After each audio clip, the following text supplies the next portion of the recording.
Hello everyone, welcome to my YouTube channel exploring civil services. Friends, हम सभी को पता होता है कि यूपीएससी या स्टेट सिविल सर्विसेज एग्ज़ाम के लिए आंसर राइटिंग कितना इंपॉर्टेंट होता है, लेकिन फिर भी हम आंसर्स नहीं लिखते हैं या उसमें कंसिस्टेंसी मेंटेन नहीं कर पाते हैं। हम हमेशा यही सोचते हैं कि हम पहले पूरा सिलेबस पढ़ ले, उसके बाद हम आंसर्स लिखेंगे तो हम अच्छा आंसर्स लिखेंगे, और ये सोचते सोचते हमारे दिन निकल जाते हैं, लेकिन फिर भी हम आंसर्स नहीं लिखते हैं। तो इस वीडियो में हम ऐसे कुछ 2-4 इंपॉर्टेंट बातों के ऊपर डिस्कस करेंगे जो सच में इंपॉर्टेंट है, जिसकी वजह से हमारे अंदर थोड़ा सा इंटरनल मोटिवेशन आए और हम आंसर्स लिख पाएँ, और जो ये हमें प्रीलिम्स एग्जाम पोस्टपोन होने के बाद जो टाइम मिला है इसको हम अच्छे से यूटिलाइज कर पाएँ। तो सबसे पहली बात आपको यही समझना होगा कि आप क्लर्क की तरह पढ़ाई करके आईएएस नहीं बन सकते। To be very very frank, अगर आपको आईएएस बनना है तो आपको उस तरह की पर्सनालिटी में वो एट्रीब्यूट्स होने चाहिए, आपको उस तरह का अच्छा कंटेंट पढ़ना है, आपको आंसर राइटिंग प्रैक्टिस करनी है, आपको टेस्ट लगाने हैं, आपको वैरायटी ऑफ बुक्स तो नहीं लेकिन बहुत जो इम्पोर्टेंट बुक्स है उसको पढ़ना है, उसके कंटेंट को समझना है। आप क्लर्क की तरह कुछ 4 छोटी मोटी किताबें पढ़ के आप और ऐसे जैसे टेस्ट लगा के 1-2 घंटे पढ़ के आप आईएएस एग्ज़ाम या सिविल सर्विसेज एग्ज़ाम नहीं क्रैक कर सकते। आप 6, 7, 8 क्लास में जितना पढ़ाया जाता है और जिस तरह से हमें लर्न कराया जाता है उस तरह से हम पढ़ के बोर्ड एग्ज़ाम में नहीं पास हो सकते। उस तरह से हम करके हम 12th एग्ज़ाम में नहीं बैठ सकते। अगर हम बैठे तो फिर हमें अच्छा मार्क्स नहीं मिलेगा, ये तो ऑब्वियस सी बात है। तो हमें यही समझना होगा कि हमें आईएएस एग्ज़ाम या सिविल सर्विसेज एग्ज़ाम क्रैक करने के लिए हमें उस तरह से मेहनत करनी होगी कि एग्ज़ाम नहीं क्रैक कर सकते।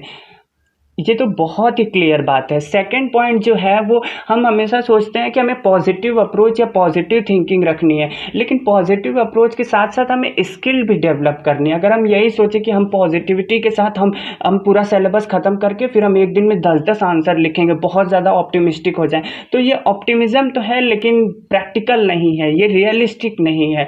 तो हमें पहले ना इसके लिए हमें स्किल डेवलप करनी होगी, और आंसर राइटिंग एक स्किल है जो कि हमें धीरे धीरे करते करते प्रैक्टिस करते हुए आता है। फॉर एग्जांपल, अगर मैं आपको समझाऊं कि अगर एक सॉफ्टवेयर इंजीनियर कितना भी पॉजिटिव हो जाए लेकिन वो ऑपरेशन थिएटर में उसे भेज दिया जाए तो वो ऑपरेशन नहीं कर पाएगा किसी पेशेंट का। और इसी तरह अगर कोई डॉक्टर है, वो कितना भी पॉजिटिव अप्रोच हो, अगर उसके पास स्किल नहीं है कि सॉफ्टवेयर कैसे डिज़ाइन करते हैं तो वो सॉफ्टवेयर डिज़ाइन नहीं कर सकता। तो इसीलिए स्किल जो है वो डेवलप होने में टाइम लेता है और उस पर हमें मेहनत करनी पड़ती है, उस पर हमें प्रैक्टिस करना पड़ता है। तो इसीलिए आंसर राइटिंग स्किल को भी डेवलप करने के लिए हमें शुरू से ही मेहनत करना पड़ेगा। पॉजिटिविटी तो चाहिए ही, लेकिन हमें उसके साथ साथ ये स्किल भी डेवलप करनी होगी। थर्ड पॉइंट ये है कि हम हमेशा सोचते हैं कि हम अच्छा आंसर लिखेंगे, शुरू से ही अच्छा आंसर लिखेंगे। तो इसको मैं एक और एग्जांपल या एक प्रिंसिपल यूज़ करना चाहूँगा यहाँ पे। जापान में एक काइज़न प्रिंसिपल यूज़ होता है। ये प्रिंसिपल यही कहता है कि आपको कोई बहुत बड़ा काम करना हो तो आप उसको पहले छोटे छोटे पार्ट्स में डिवाइड करिए। फॉर एग्जांपल, अगर आपको पूरा रूम क्लीन करना हो तो आप पहले यही सोचिए कि मुझे सिर्फ टेबल क्लीन करना है, मुझे सिर्फ अपनी बुक्स अच्छे से लगा के शेल्फ में रखनी है, मुझे फिर उसके बाद अलमीरा साफ़ करना है, फिर उसके बाद फर्श साफ़ करना है, फिर उसके बाद बेड ठीक करना है। तो अगर हम छोटे छोटे पार्ट्स में हम करें तो हम उस काम को कर सकते हैं। या अगर हम एक साथ सोचें कि हमें पूरा रूम क्लीन करना है, पूरा रूम वॉश करना है, पूरा अच्छे से सारी चीज़ें लगानी है, तो हो सकता है हम उस दिन ना करें, नेक्स्ट डे भी पेंडिंग रह जाए, फिर थर्ड डे भी पेंडिंग रह जाए, ऐसे वो पेंडिंग में ही चला जाएगा। लेकिन अगर हम छोटे छोटे पार्ट्स में करेंगे तो हो सकता है 1 से 2 दिन लगे, लेकिन हमारा वो काम हो जाएगा। तो हमें हमेशा ही अपने काम को छोटे छोटे पार्ट्स में डिवाइड करना है। अगर हमें आंसर लिखने का बिल्कुल ही नहीं मन है या हमें 3-4 आंसर्स लिखने हैं तो हम एक ही आंसर लिखेंगे। एक आंसर भी नहीं लिख सकते, एक पैराग्राफ लिखेंगे, इंट्रोडक्शन लिखेंगे, सिर्फ बॉडी लिखेंगे, कंक्लूजन लिखेंगे, एक फ्लो चार्ट ही उससे रिलेटेड ड्रॉ कर लेंगे। लेकिन हम छोटे छोटे पार्ट्स में करेंगे तो एक दिन ऐसा भी आएगा जब हम अच्छा आंसर लिख पाएंगे। अगर इसके अपोजिट हम यही सोचें कि हम पहले सब पूरा एक साथ पूरी मतलब 3 आवर्स का टेस्ट देंगे, तब तो हम नहीं कर पाएंगे, या हम किए भी ज़बरदस्ती तो वो उसका आउटकम, उसकी क्वालिटी उतनी अच्छी नहीं होगी।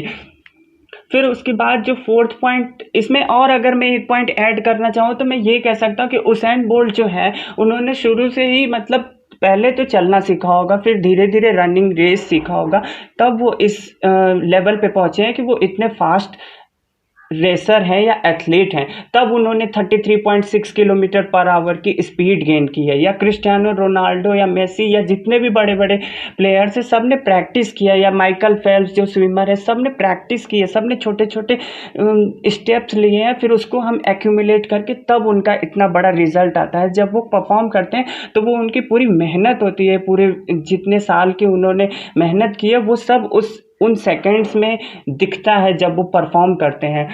आप खुद ही फिर उसके बाद अगर मैं नेक्स्ट पॉइंट सोचूं कि अगर फोर्थ पॉइंट, तो मैं आपको ये कह सकता हूं कि आप खुद सोच के देखिए, अगर आप आंसर्स नहीं लिखेंगे, कल को आप डीएम, अभी आप आंसर्स लिखने में इतनी मशक्कत नहीं कर सकते, कल को आप डीएम या आईएएस ऑफिसर बन जाएं और आपके डिस्ट्रिक्ट में या आपके ज़िले में कोई दंगा हो जाए, कोई वायलेंस हो जाए, कोई कम्युनल कॉन्फ्लिक्ट हो जाए या कोई रेप केस हो जाए, तो आप यही सोचेंगे कि पहले मतलब मैं इसके लिए पहले पूरा प्लान डिज़ाइन करूँ, मास्टर प्लान डिज़ाइन करूँ, तब मैं ग्राउंड में जाऊँगा, तब मैं इशू रिजॉल्व करूँगा। तब तो ये हो चुका, तब तो हो चुका और वो इशू भी रिजॉल्व हो गया, उससे और सीवियरिटी उसकी बढ़ जाएगी और वो इशू भी नहीं रिजॉल्व होगा। इसीलिए आपको यही सोचना होगा कि ये एक्सक्यूजेस बंद करके छोटे छोटे स्टेप्स लेने होंगे और अभी से काम करना शुरू करना होगा। अदरवाइज आप लास्ट मोमेंट में, अगर आपका प्रीलिम्स क्वालिफाई हो भी जाता है, तो आपको मेंस एग्जाम के टाइम में बहुत कम टाइम मिलेगा और ऑप्शनल या जनरल स्टडीज़ के लिए आप उतनी आंसर राइटिंग प्रैक्टिस नहीं कर पाएंगे, क्योंकि जो ड्यूरेशन होगा वो तो फिक्स होगा ना, वो तो स्ट्रेच होगा नहीं। जो जो भी प्रीलिम्स और मेंस के बीच में जो गैप होगा वो फिक्स होगा और आपको वो भी तो टाइम लेगा। तो आपको अभी से प्रैक्टिस करना होगा, तभी आपको बाद में इसका फ़ायदा मिलेगा। जब आम का पेड़ जो होता है वो फल देता है, तो वो उसके पहले से वो पेड़ लगाया हुआ होता है, तब हमें बाद में उसका फल मिलता है।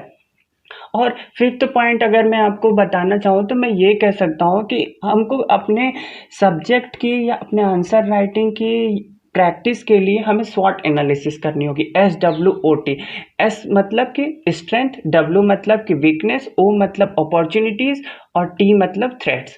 हमें हमारा कोई भी एक टॉपिक है, फॉर एग्जांपल फंडामेंटल राइट्स, तो फंडामेंटल राइट्स में हमें कुछ स्ट्रेंथ होगी कि हमें ये क्लॉज आते हैं, हमें ये कॉन्सेप्ट बिल्कुल क्लियर है, हमें ये जो इसके आर्टिकल्स है वो याद है। फिर उसके बाद इसमें कुछ वीकनेस होगी कि हमें ये आर्टिकल्स नहीं याद है या इन जगह पे हमें प्रॉब्लम आती है या हमारा कॉम्पिटिटर ये कॉन्सेप्ट मेरे से बेहतर जानता है। फिर उसके बाद कुछ अपॉर्चुनिटीज़ होंगी कि हम अब कभी भी इस तरह के क्वेश्चंस आएंगे तो हम बहुत अच्छा लिख सकते हैं, इसमें फ्लो चार्ट बना सकते हैं या इसमें कोई केस स्टडी डाल सकते हैं या सुप्रीम कोर्ट का कोई जजमेंट डाल सकते हैं। तो ये अपॉर्चुनिटीज़ होंगी। फिर उसके बाद कुछ थ्रेट्स भी आ सकते हैं कि अगर मैं सुप्रीम कोर्ट को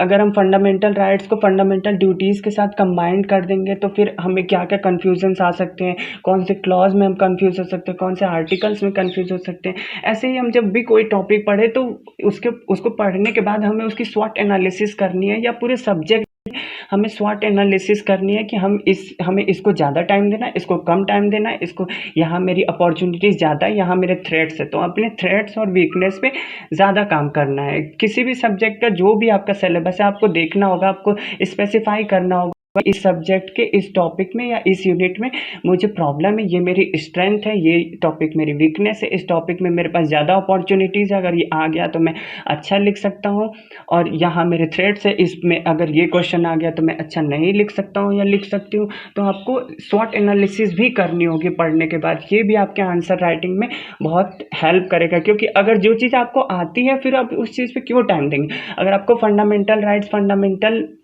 ड्यूटीज़ या जो भी कॉन्सेप्ट्स आते हैं तो आपको उसको वहीं पे होल्ड करके उसका लेवल मेंटेन रखना है, आपको बाकी सब चीज़ों पे टाइम देना है।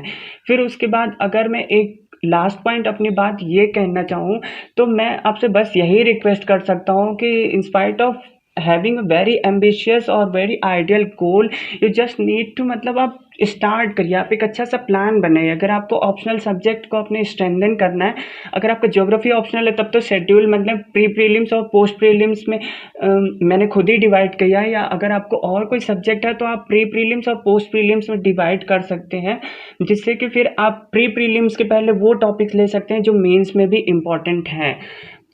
तो इससे आपको हेल्प मिलेगी कि आपका प्रीलिम्स में भी वो टॉपिक ऑटोमेटिक कवर हो रहे हैं।